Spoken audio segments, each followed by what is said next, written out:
Welcome to podcast number 16 Thank with you. Stuart. Good morning, Stuart. Good morning. It's nice to be here. Welcome to the show. So today we're going to be talking about Aikido as the compassionate martial art. And this is something that I'm very, very interested in. Stuart, I came to your class the other day and was especially taken by we'll talk a bit about the class, but I just want to say the thing that struck me the most, and we'll talk about this, was the thing that you called the safe space, where you unify with the opponent and then you see his perspective and then you lead him to a better place. Sure. That sort of very Shikaku. Say that for me again. Shikaku. Shikaku. Yeah. Okay. That's when you're standing beside them and you're looking into their ear, but then you turn your head and then you look from their perspective and you hold them close to you and unify with them.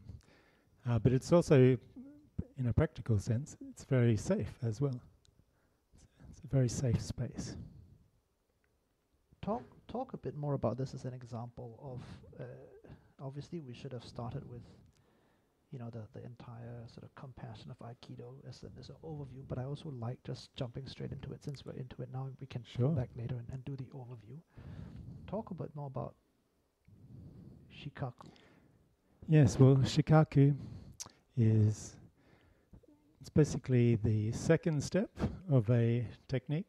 The first step is entering. So you want to enter first, and then you get into Shikaku, which is the safe space, but it's also where you connect with your opponent and then unify and become one with them and then lead them to another place. And the other place could be a projection, it could be some kind of wrist lock or restraint, or you could just be guiding them away from you. So you mentioned in class, I remember you said, then you lead him to a better place. Yes. What is a better place? A better place is away from the conflict. Okay. So there must be conflict to begin the technique, but it doesn't mean it has to continue. So the idea is that you unify with that person, and then you try to look from their perspective instead of yours, and then lead them to another place, maybe gently placing them on the ground in a physical sense, or you can take them for a walk around, take them to somewhere a bit safer. Maybe as you're guiding them, you can have a little chat to them saying, we don't really want to be doing this. I understand you're upset. Perhaps you want to talk about it. And but in the Aikido dojo, usually it means a throw. A throw or a roll or a projection of some sort, but that's kind of the fun of it, I guess. The reason I'm so fascinated with this is because we never think of, or I never think of martial arts as compassionate. It's always about beating somebody else up, or at least preventing them from doing the same to me.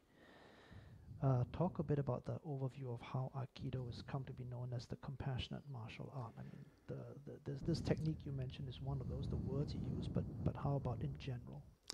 Yes, well, the founder of Aikido, he's referred to as Sensei. He was a bit of a martial arts champion, but he was a pacifist, and he wanted to do something with his martial arts knowledge that did some good for the world. I believe he went to war and fought in World War II, and I don't think he was very happy with his whatever happened in the war to him. So that inspired him to create the art of peace, and he developed this art that's completely compassionate, and it's not really designed to be a martial arts per se. You practice martial arts, but the objective is for you to develop as a human being. So it's using martial arts to develop our growth as a person, I guess. What are some of the general principles of growth as a human being? Well, there's a few. Let me tell you. There's develop a universal mind. Love and protect all you meet. Show gratitude for all you have. This is the next one's one of my favorite ones. Do good in secret without expecting reward. This next one I like as well. Another one. I've got a few favorites. Have soft eyes and a composed manner. This is something I really related to. Be large-hearted and forgiving. Think deeply and see clearly. Maintain a spirit of unshakable composure. Be vigorous and full of energy. Persevere as long as you live. So don't give up. So these are wonderful. Talk about the two that you mentioned, what it means to you. You said do good in secret, and you said something about the soft eyes. And yes, I like both of those. The do good in secret, that's called in Tokyo, and that's it's part of being the ideal Buddha. Is you do a bit like the kindness movement. You do something kind for someone, but no one's to know about it. It has to be secret, which is kind of a way of making sure your intentions are pure. So you're not doing it because you want other people to see how great you are volunteering for whatever it is you're doing, or getting instant recognition on the train for standing up and giving your seat. It's about doing something good for that person and not expecting any reward or anything like that. So I love in Tokyo. It's not as easy as you think to do either. I've purposely set out to do some in Tokyo, and it's hard to find ones to do in secret, but possible though. I fully appreciate and the sentiment of not wanting to do it for a reward or for external reason. Are there other ways to do good for other people while not in secret, as a means to inspire other good deeds, but yet still not be seeking external validation? Certainly, I think leading by example. Aikido, they often say lead with confidence, but I think that encapsulates both. And that's another thing that they work on a lot in Aikido, is leading with confidence, not just for philosophical purposes, but practically. If you're kind of scared and worried and someone's coming in to attack you, you kind of cower away, and you won't be able to redirect their energy in a positive manner. Whereas if you're assertive, confident, you can instantly enter, grab that energy, and take it in the direction that you want. This is another really... let's just do a quick sidebar again. Another Sure. interesting thing that I noticed from your class, which was you said the defensive posture was to lean in rather than cowering, which is unexpected. Can you explain that a little bit? Yes. Well, when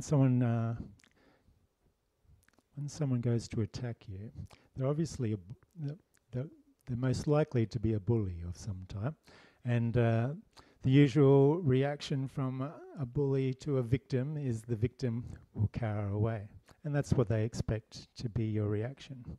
And normally they pick targets of people that aren't particularly aggressive, and Aikido people are quite passive. That's why they chose to do the art of peace. You know, they're not aggressive people. So, I mean, hopefully they're not a potential victim because they're walking around leading with confidence.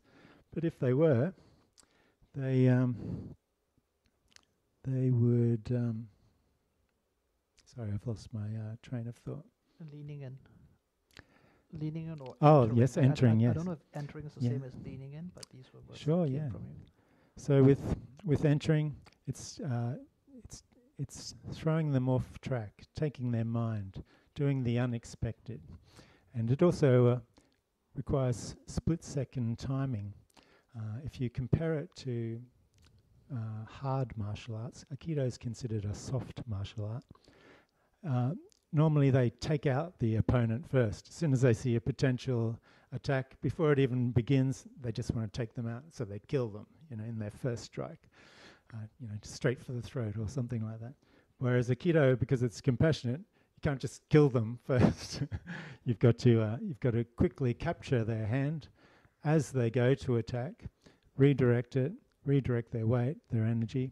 So that's why it's important to enter straight away, because you need to anticipate the way their energy is going. And they do that by practicing breaking ki, which is you will practice in partners, breaking ki. So you kind of wait for the person to attack you, and then you respond in kind. But you wait for their ki to break. And it's good practice, and that helps you enter. So you said for the hard martial arts, they go for the first attack to try and disable the opponent completely, whereas in this case, it's a much softer approach. Yes, and you could say it's a lot harder to do, because say I think you're going to attack me. As a hard martial artist, I'm not going to wait for you to attack me. I'm going to become the attacker, basically. So take you out before you can take me out. So the best strike is always the first one. Yep. So because it's unexpected. Whereas Aikido is quite difficult because of the compassionate aspect to it. You have to wait for them to attack you first. So they attack you, and you, oh my goodness, and then you have to respond as quickly as possible. So sometimes you might have to wear a few hits first before you can get your timing to put on a compassionate technique. In the real world, anyway. How does this work between two Aikido practitioners sparring? Then who goes first? Well, they have what's called an uke and a nage, and the uke is the attacker, and the nage is the defender, the one doing the technique. It's normally organised prior to starting. You usually have turns. Even when we do sparring, it'll always be your nage, and then you have a number of ukes, and they'll have turns. So there's no open competition sparring the way there are in some other martial arts? No, it's a non-competitive martial art, and they don't want to encourage competition. The idea and the basic fundamentals of Aikido are structured around cooperation, not competition. So they discourage any form of competition, which can be challenging. Some people want trophies. Even I want trophies. I had to go to Kung Fu and go and get some trophies because there's no trophies in Aikido. But yes, but it still can be quite fun having the sparring. You refer to it as the art of peace. Aikido as a practice. Yes. Can you talk a bit more about that? Well, the art of peace is it's always going to have a compassionate outcome. So if someone attacks you and you do a technique that reverses the energy or redirects the energy, usually ends up in an arm bar, an arm pin, an arm lock, a projection, a throw. And all of these outcomes are considered compassionate, as opposed to, a punch to the throat or poking them in the eyes, or there's certain tendons you can kick and take out someone that are permanently going to damage their tendons, but will disable them somewhat. But it's all about compassion. A lot of police use a lot of the arm locks because it is compassionate. So, but I know the Japanese riot police use Aikido, of course, and they support their own martial arts styles. But very popular. The arm bar techniques, and once you put the technique onto someone, it only inflicts pain if they struggle against it. So you could say it's effective to people that aren't on drugs, because if they're on drugs, they may not be able to. They don't know, they can't feel it. Yeah, and they don't make rational choices either. But yeah, so that's the art of peace. Very compassionate. It seems completely unlike the other martial arts that I'm familiar with, and this is obviously really amazing. As you're talking about the martial art, I relate a lot of what you're saying to sort of real life normal relationships, so non-combative, non-physically combative relationships, whether it be business negotiations, whether it be personal relationships. A lot of negotiation, people go in thinking that they have to, it's a zero-sum game. You have to beat the other person to win. Someone has to lose for someone else to win. Whereas the way you're describing it seems like a much better way to conduct personal affairs or business affairs as well.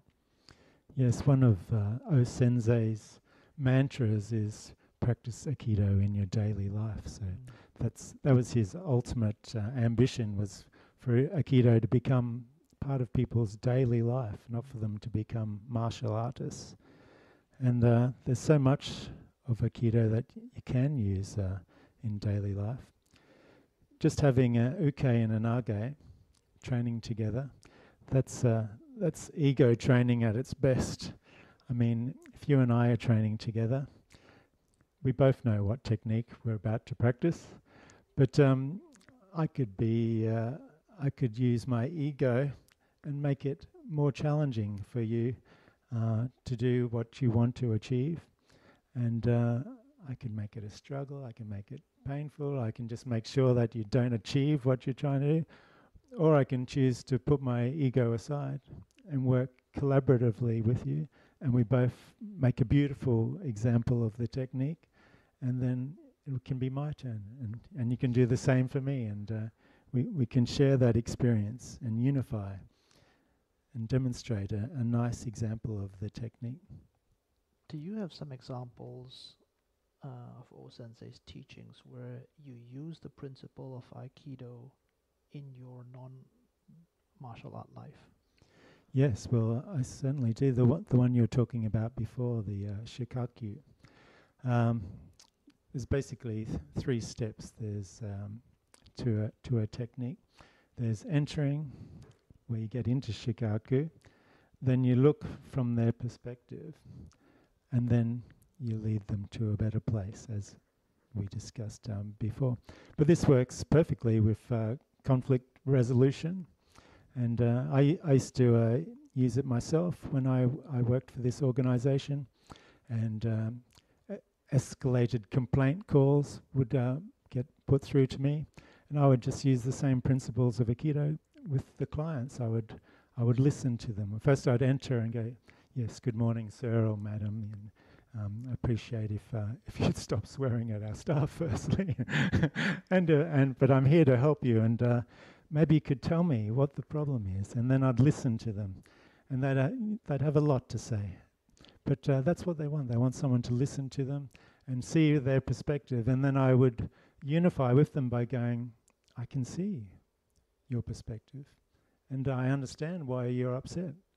If I was you, I also would be upset. Now let's see if we can, if there's something I can do that can make it so that you're not upset anymore. So that would be the equivalent of leading them to another place, and maybe I just have to make a few administration changes, or update some records or something, and then they'd be happy. Oftentimes, after they've vented, they're not that concerned anymore. They might have been frustrated just that they had to be put on hold for 20 minutes before they got through to the people they want to talk to. So it definitely works. And also seeing from people's perspective, I often say, don't judge. We're very quick to judge, and I'm still learning that one right now. Every day I find myself quickly judging, and then I tell myself, don't judge. They could have a number of reasons for that. Who am I to be judging? I saw this lady today.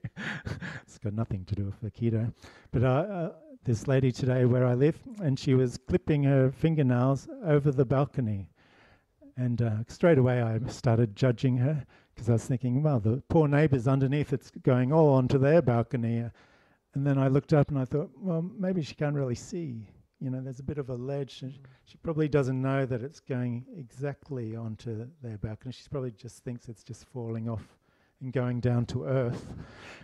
But and then I saw she had a little one. I thought, oh, she's a young mum. She's probably been up all night, and the last thing she's worried about is where her fingernail clippings are falling off on the side of the balcony. So we're all very quick to judge, but we have to extend some love.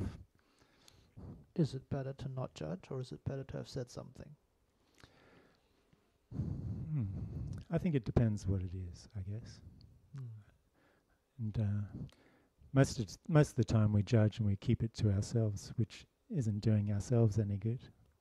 We're just frustrating ourselves for something we don't know anything about. Or that doesn't concern us in the slightest. That's right. But extending love is also a part of Aikido, strangely enough, because to master the art of ki, you need to be positive. Ki doesn't work if you're negative. So the high-level techniques are basically the same techniques, but with the use of ki. For example, if you've seen a Steven Seagal movie, you'll see someone throw a punch, he sidesteps it, grabs their arm, and then rinks it back the other way, and then they flip over on the ground. Now that's using Aikido technique. It's also using muscle. Steven Seagal's huge. He can just use muscle with that technique, and he can just grab them by the arm and throw them over. But if someone smaller has to do the technique, say it's someone smaller like me, and it's Steven Seagal attacking, who's twice my size, there's no way I can do it using muscle. I have to use ki, which means I have to have a positive mind, because ki doesn't work with a negative mind, a positive mind. I also have to remain calm and think, not think, panic, huge, massive guy attacking me. There's no way I can defend myself against him. I have to stay positive, keep positive mind, and do a good technique that's relaxed and extending ki with a positive mind, and then I can perform the same technique back to Steven Seagal. So positive mind's a big thing. Yep, and this I want to watch one day, the movie with Stuart and Stephen. Yes, we face off. Extending the ki.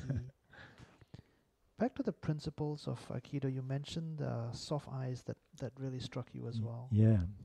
Well, growing up in Australia, we don't really have the blackface term. I had to learn blackface since I've been living in Singapore. People go, oh, yes, he had blackface. And I go, what's blackface?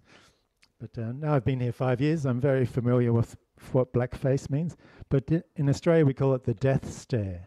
So if someone gives you their eyes, they're giving you the look like, I want to kill you. And they're giving you this death stare. And very popular with people with ego, particularly, young, fit, strong, robust young men. If you accidentally bump them, they're not going to have soft eyes. They're going to have black face, give you the death stare. And what's the best way to respond? Soft eyes. You give them soft eyes back, suddenly they go, what the hell's going on here?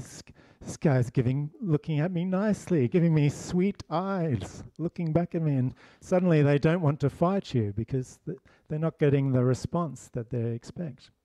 we as humans tend to react a bit like a mirror for anything. If someone pushes us, our instant natural emotion is, or our natural response is just to push back. But that's part of the Aikido training, is to relax, think about before we respond, and then respond in a different manner. So soft eyes is a great one, and it's really saved me so many times. I've been in so many places in public, and clearly people have wanted to fight with me or argue with me, and I just give them the soft eyes, and it's helped so much. I also think just walking around with soft eyes. Some people walk around with the death stare 24/7, but soft eyes is a real winner. You've said that people react like a mirror. So when two people are facing off and one is doing the black face and one is doing the soft eyes, which mirror wins out? Who gets to mirror whom? Well, I guess the soft eyes is breaking the concept of the mirror. So instead of responding with conflict, you're giving them soft eyes. There's lots of examples in public, often on public transport, where someone's having a bit of a aggressive standpoint in the public transport. Everyone's running for cover, and then one kind soul will come out, and the person is wanting to fight them, and instead of fighting with them, they say, "What's wrong? How are you? Why are you so upset?" And they extend some love and some compassion towards them. And that's like an extension of the soft eyes. It's communicating with them that there's someone there that cares about them, and they want to hear their perspective. And often these examples of people break down, and instead of fighting everyone on the train, they're there with tears, telling everyone all their problems that they've been facing, and that's why they're being so aggressive. And sometimes that's all it takes. Yeah, just one kind person. I think we're about halfway or 30 minutes through the interview. I'm going to move on to the stage combat and the film combat, and then maybe a bit about the book that you're writing after this. Is there anything else about Aikido as a principle of compassion or connection that you wish I had asked you about, or that you wanted to talk about?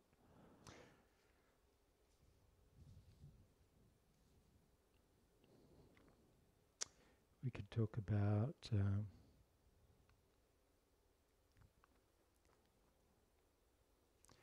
talk about Kota Dharma. Maybe just briefly. It's just the power of the spoken word. So it's positive affirmations, basically. Okay. So they utilize that. I could talk about possibly my first class of Aikido and how why I chose it, and my experience in my first class.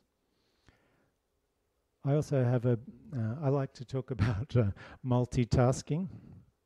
One of the things you train for in Aikido is to have 100% focus on something. So multitasking is like the opposite to 100%. Let's start with that, because that's a problem that a lot of us have in our real lives as well. Yeah, I love that one. So Aikido really supports training with 100% enthusiasm. And it's not just about the enthusiasm, it's about focus. So when you're doing your breathing training, you just focused on breathing. And it's not that they want you to become fantastic Aikido breathers. They want you to leave everything in the outside world outside the dojo. So you can just relax and just enjoy the space of the dojo.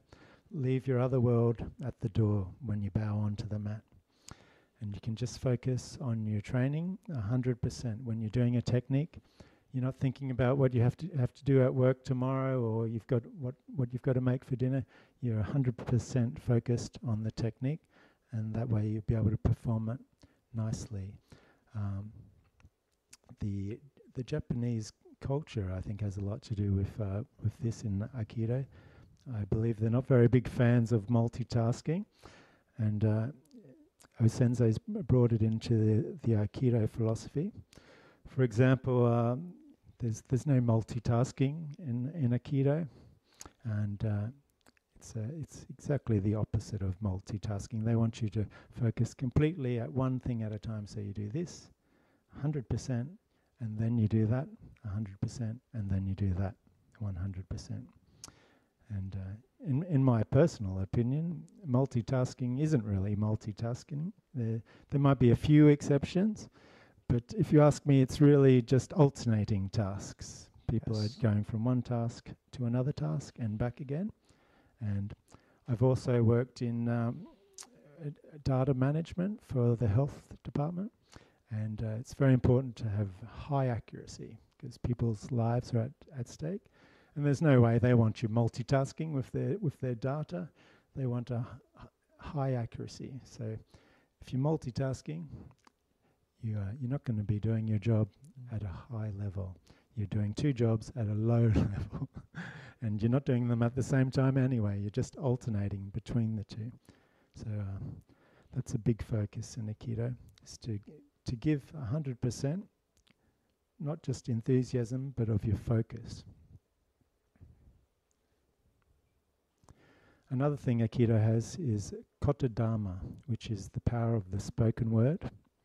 So a lot of the senseis have positive affirmations that they read at the beginning of class. What are some of your favorites? Well, I've got a favorite here. I'll read you this one. This one is from a style, I think is my second style, but I loved this affirmation from the master. It goes like this. I am mind itself.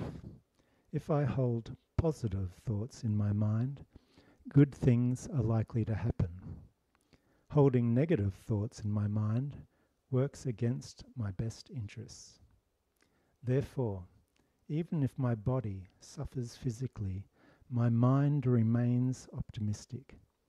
Even if I encounter obstacles, my mind is never defeated. Daily I fill my heart with thoughts of joy, gratitude and hope. I face each new day with a bright and optimistic spirit, which I express in word and deed. I have faith in life, and life responds in kind. So I use this affirmation in my positive thinking workshops, and I break it down. I just think it's full of gold, this affirmation, and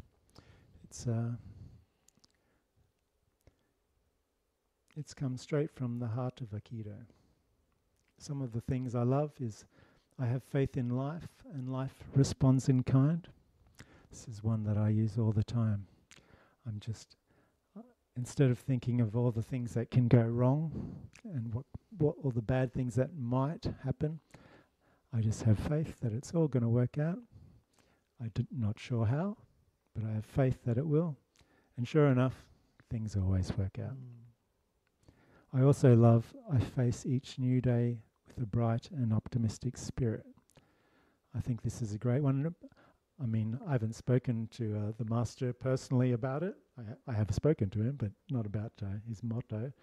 But I'm guessing that he's talking about people holding grudges, perhaps, like start each day new. I mean, it's been a big one for me, and I found in all of my workplaces, there's never one person that I dislike. I often hear people say, "Oh, there's always one person that you don't get along with." My objective has always been that I want to get along with everyone, and it often helps if you can start each day fresh, regardless what might have happened yesterday. They're allowed to argue with me and have different opinions. I'm not going to hold it against them the next day. I also like the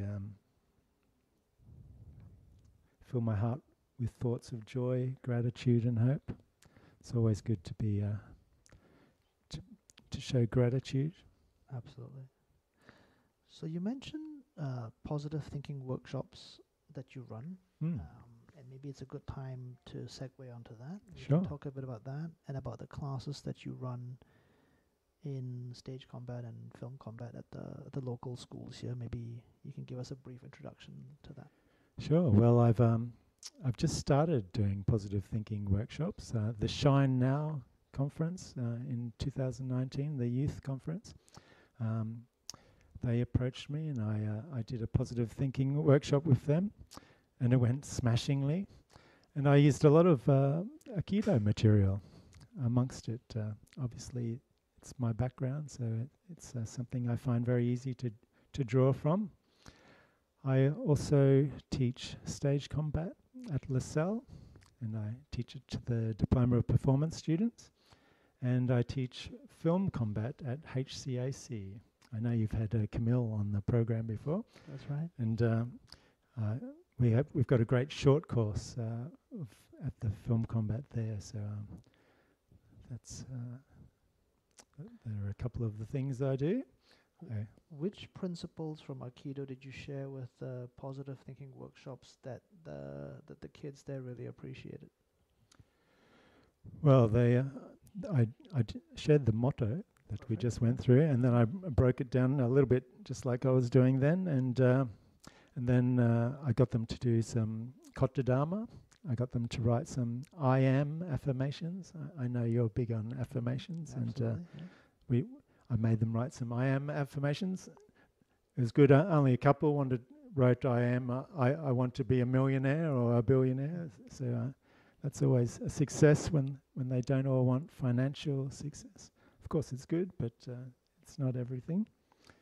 And I did some key testing examples with them so they could get a practical sense of the benefits of positive mind. So, as I mentioned before, a key test fails if you have negative thoughts. So I get them to do this practical exercise in person.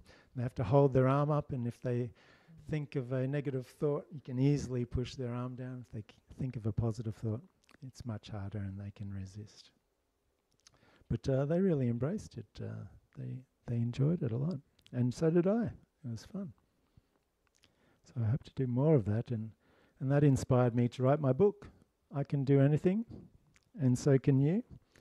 And that was after I wrote the workshop. I just kept writing. I couldn't stop. And I had so much material, I thought, I should make a book. So I did. But I do love everything that I do. I have a fantastic life. What would you do if you can do everything, as the title of your book says? Well, I'm kind of doing it. The only thing that I'm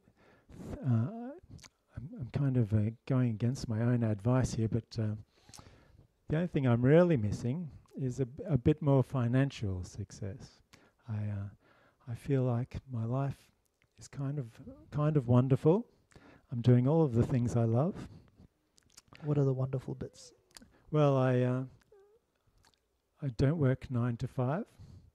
I freelance, so I can wake up in the morning, go to the gym, go for my 8K run, then go to the jacuzzi, then I go for a swim. I do about 6 laps of the pool to relax, and that's the beginning of my day. So, and I'm in a country that's summer every day, so I'm pretty happy about living in Singapore, and then I might just work a couple hours a day, and it's doing something I love, either stage combat or film combat. I teach other subjects at LaSalle and NAFA as well, but I enjoy all of them.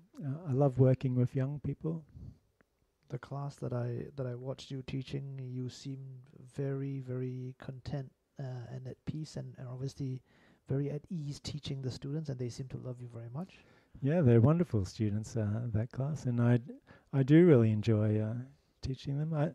I've learnt from experience that it's very important to connect with them at an early stage. So usually I don't do much scolding at the beginning because I'm trying to bond with them. So I'm a bit flexible to start with and let them get to know me a bit, and then we go from there. But it's, I've always thought that I was pretty cool. So I really like working with young people because they are where coolness comes from. So if I want to stay cool, I have to learn from them now. That's exactly what it is, right? That's where it comes from the young people, the coolness. Yeah, they create the coolness.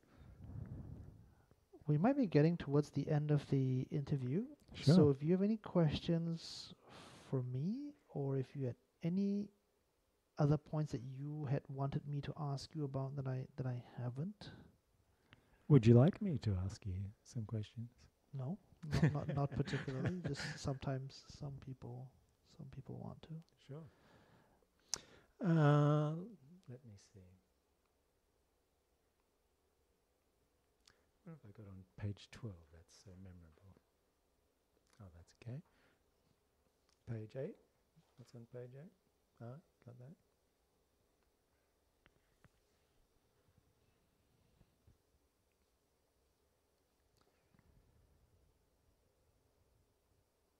No, I could do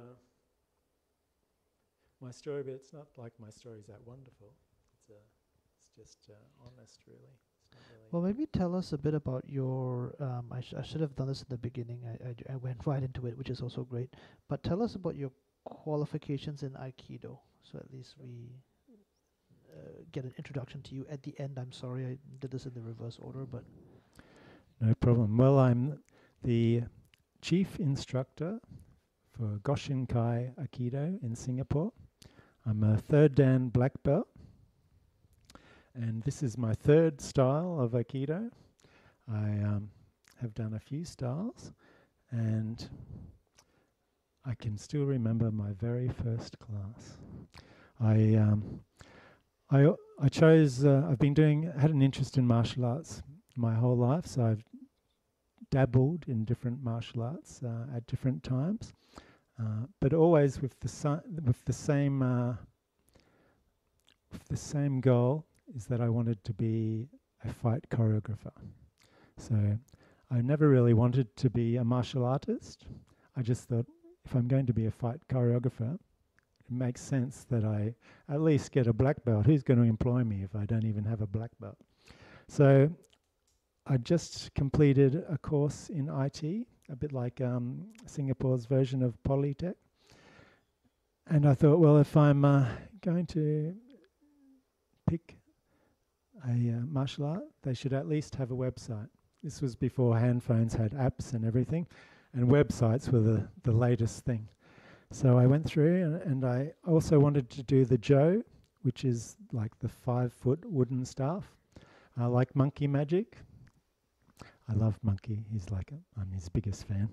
And I've been spinning that stick since I was like 5 years old. So I wanted to do a martial art that had the stick. I noticed Aikido had the stick, and I went, wow, they got the stick. Do they have a website? Yes, they have a website. Is it near my house? Yes. And I went, wow, it's ticking all the boxes. I'm going to try it out. I didn't really know much about the art of peace or any of that. I didn't do that much research. But I remember a few things from my first class. I noticed everyone there was different to the people I would normally associate with. I came from I guess the entertainment industry, music industry, and the theatre industry. And this was academic. Almost half of the people I trained with were a professor in something, and the others were all doing degrees and studying something.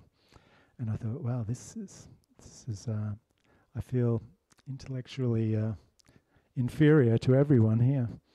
And I also noticed the warm-ups were facilitated by the students. And I thought, wow, I'm never going to do that. I'm just far too shy to be getting up in front of people. And I was already planning my excuses for like a year down the track, going, I'm sorry, I cannot. But as time went on, I happily got up there and did the warm-ups, and then they got me training as a trainee instructor when I was about brown belt. I used to instruct the beginners, and then by black belt, I was embracing it completely and ready to start my own dojo, which I did. So and then I started doing some stage combat and some fight choreography in Melbourne, and I thought maybe I should get a second Dan black belt just to make it a bit more impressive, and so I kind of juggled both for a while there, and kept going, did my third Dan. There's actually no more practical exams after third Dan, so if I do my fourth Dan, I'm not actually doing anything. I don't have to go and do anything. They just kind of, you just get the certificate. It's usually for... Who certifies you if it's not practical? The master certifies you. Normally for fourth Dan, you need to do something to impress the big boss. So if you had a dojo that was going reasonably well, you would share this information with him, keep him updated how well it's going, and then he eventually will go, I think it's time for your fourth Dan. And that's normally the way. Maybe if he hears this podcast, I might be up for my fourth Dan. There we go. We'll make sure to link it to you, and you can send it to him. Yeah, I will.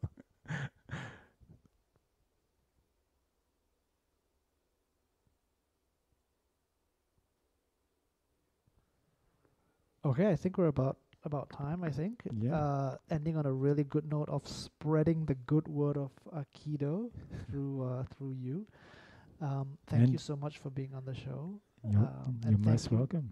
And thank you for all this time that you spent with me, not just today, but before this as well, sharing this craft of yours with me. And thank you. I mean, you're helping share it as well, aren't you? Yeah, it's a real privilege for me, and